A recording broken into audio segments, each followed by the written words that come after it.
Kuna wengine wanatembea kusema kwamba eti Ruto hawezi kuja Trans Nzoia kwa sababu natembea amemkataza.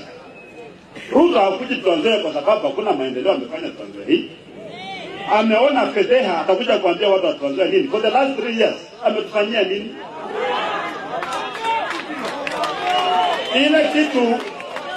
Ile kitu ambayo Ruto amefanyia watu wa Trans Nzoia, kama mnakumbuka, ni kunishika mimi, si ndio? Ama kuna nini ametufanyia?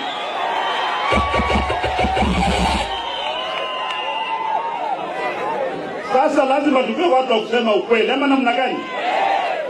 Na sisi tunadai haki yetu. Wakati tunapeleka barabara za lami zote sehemu moja ya taifa la Kenya, unaenda kule notice unasema barabara kutoka hapa iende hapa kilomita karibu 1000. Mabilioni ya pesa.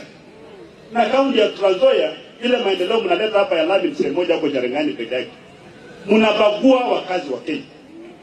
Ile jambo ambalo nataka kutuambia ni kwamba wale ambao tulipigia Azimio, tukapigia Raila Odinga kura na kaanguka, akaenda kwa upinzani.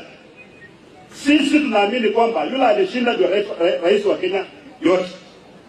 Lakini kama yeye anaona kwamba wale ambao hawakupigia yeye kura sio watu yake, rais yetu ni nani?